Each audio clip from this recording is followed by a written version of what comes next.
Hello engineers. तो आज हम लोग देखेंगे स्ट्रक्चर ऑफ ऑपरेटिंग लेयर्स के बारे में। ठीक है, तो हमारा जो ऑपरेटिंग सिस्टम होता है उसको सर्टेन लेयर्स में डिवाइड किया जाता है ताकि हम लोग उस पर अच्छे से कंट्रोल कर सके। ठीक है, तो हमारे लेयर्स में डिवाइड करने का कुछ रूल होता है। तो हमारा जो बॉटम मोस्ट लेयर जो होता है हमारा लेयर 0, वो होता है हमारा हार्डवेयर लेयर।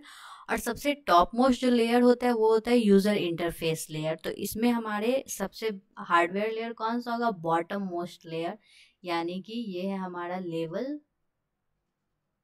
0, ये है हमारा लेवल 1। इसी तरह से फर्दर ऊपर जाएंगे और जो हमारा लास्ट लेयर होगा वो जो होगा यूज़र इंटरफेस लेयर, और इसको हम लोग कहते हैं लेवल एन। यहाँ पे जो है हमारा 6 है वो, हाँ नहीं 5 होगा हमारा, यहाँ एन जो है वो 5 है। तो हम लोग को, अगर हम लोग लेयर में डिवाइड कर रहे हैं हमारे ऑपरेटिंग सिस्टम को, तो हम लोग को कुछ चीज़ों का ध्यान रखना होता है। ठीक है, तो पहला इस चीज़ का ध्यान रखना होता है कि हमारा जो अगर एक लेयर है, ठीक है, तो वो लेयर हमेशा जो भी अपना फंक्शन लेगा वो लोअर लेवल लेयर से ही लेगा। मतलब अगर वो इंटरेक्ट कर रहा है, अगर उसको कुछ यूज़ हो रहा है कुछ चीज़ों का, तो वो अपने लोअर लेवल से ही उस चीज़ों का यूज़ करेगा। जैसे कि हमारा अगर फाइल सिस्टम है और उसको इनपुट कुछ भी, अगर इसको कुछ प्रोसेस करना है तो वो इन तीनों का ही हेल्प ले सकता है प्रोसेस करने के लिए। ये ऊपर की तरफ नहीं जा सकता। ठीक है, हमेशा टॉप टू डाउन होगा ये।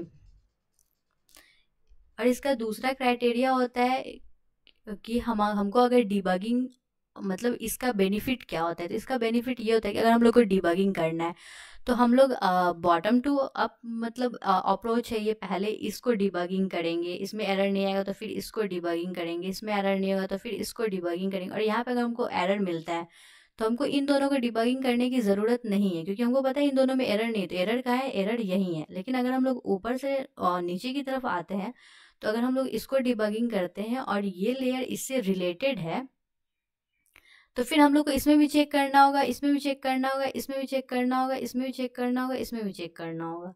तो ये हमारा बेनिफिट है कि हम लोग बॉटम टू अप जाते हैं। ठीक है, उसके बाद हम लोग आगे देखते हैं। तो operating system is split into various layers. बहुत सारे लेयर्स में हम लोग इसको स्प्लिट करते हैं। तो इसको कुछ रूल्स को हम लोग को इम्प्लीमेंट करना होता है इन लेयर्स में। पहला रूल है, कोई भी पार्टिकुलर लेयर जब भी एक्सेस करेगा अपने से नीचे वाले लेयर्स को एक्सेस करेगा, वो अपने से ऊपर वाले लेयर्स को एक्सेस नहीं कर सकता है। जैसे कि हमारा ये जो है वो लेवल 0 1 2 हमारा लेवल 2 है, तो ये जो है लेवल 1 और 0 को ही एक्सेस कर सकता है। ये लेवल 3 4 5 को एक्सेस नहीं कर सकता है। ये हमारा होता है पहला रूल। दूसरा रूल होता है कि लेवल 0 जो है वो डील करेगा प्रोसेस को एलोकेट करने में, स्विच करने में प्रोसेसेस को एक दूसरे के साथ। अगर टाइम एक्सपायर हो जाता है तो प्रोसेस को वो स्विच कराएगा, इंटरप्ट करेगा बीच में। ये basic multi programming of CPU में हेल्प करता है।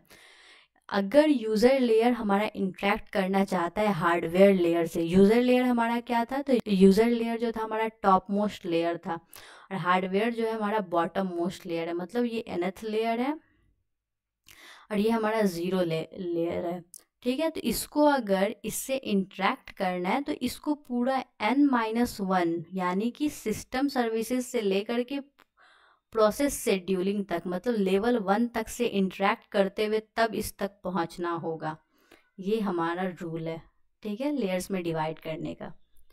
अब हम लोग देखते हैं कि लेयर्स में डिवाइड करने का एडवांटेज क्या होता है। तो इसके बहुत सारे एडवांटेज है। पहला है मॉड्यूलरिटी, मतलब क्या है, हर चीज़ को मॉड्यूल वाइज ये डिवाइड कर देता है।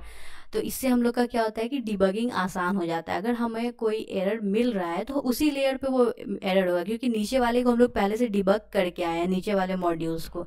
इसमें अपडेट करना आसान होता है, क्योंकि हम लोग को, अगर हम लोग को पता है किस लेवल पे क्या चीज़ का लेयर है। जैसे कि हमारा हार्डवेयर जो है सबसे लास्ट में होता है, तो लेवल 0 पे होता है। तो अगर हम लोग को हार्डवेयर को अपडेट करना है तो हम लोग सीधा हार्डवेयर पे जाके अपडेट कर सकते हैं। हम लोग को फर्दर किसी लेयर को में जाने की ज़रूरत नहीं है। ठीक है, और no direct access to hardware, the hardware is the inner most layer. ठीक है, तो so a user can use the service of hardware but can not directly modify और एक्सेस। यूज़र जो है हार्डवेयर का सर्विस तो यूज़ कर सकता है, लेकिन उसको मॉडिफाई या एक्सेस डायरेक्टली नहीं कर सकता। ठीक है, और सिंपल सिस्टम में क्या होता है कि यूज़र के पास डायरेक्ट एक्सेस होता है हार्डवेयर का, तो यूज़र उसमें चेंजेस कर सकते हैं। एब्स्ट्रैक्शन क्या होता है, हर लेयर जो है किसी फंक्शन से जुड़ा होता है, तो फंक्शन और उसका इम्प्लीमेंटेशन जो होता है दूसरे लेयर के लिए यूज़ किया जाता है एक लेयर का, तो उसी को कहते हैं एब्स्ट्रैक्शन। डिसएडवांटेजेस क्या है लेयर सिस्टम का, तो इसका बहुत सारा एडवांटेज है लेकिन इसका कुछ डिसएडवांटेज भी है। पहला है complex and careful implementation. Complex मतलब क्या, इसका इम्प्लीमेंटेशन करना थोड़ा कम्प्लेक्स, और केयरफुल मतलब क्या, इसमें हमको देखना होता है कि फर्स्ट लेयर कौन, लेवल 0 कौन सा होगा, लेवल n कौन सा होगा, फिर अगर हम लोग लेवल n-1 पे अगर कुछ रख रहे हैं तो वो पूरा डिपेंड करेगा n-2 n-3 से लेकर के लेवल 0 तक पे, वो अपने से ऊपर वाले का फंक्शन वगैरह यूज़ नहीं कर सकता। इन चीज़ों का हमें ध्यान रखना होता है। ये एग्जीक्यूशन में स्लो होता है क्योंकि ये लेयर वाइज वर्क करता है। अगर हम लोग को यहाँ पे हमने देखा था कि अगर हमें लेवल n से लेवल 0 को इंटरेक्ट करना था तो इसको सारे लेवल से होते हुए इस तक आना पड़ा था, ये डायरेक्ट इस तक नहीं आ सकता था।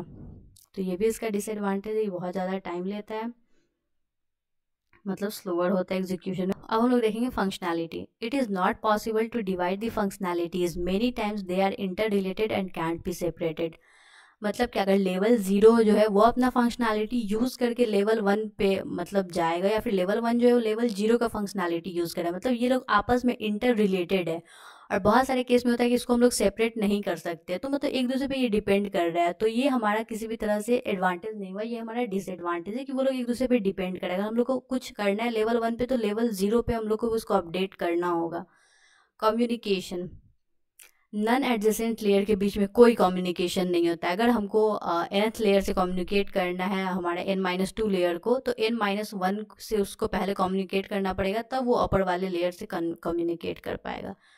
तो ये था हमारा structure of operating system layer, ये क्यों होता है, इसको इम्प्लीमेंट करने का क्या क्या रूल होता है, और फिर इसका एडवांटेजेस और डिसएडवांटेजेस हमने सब देख लिया। That's all for today guys, thank you for watching.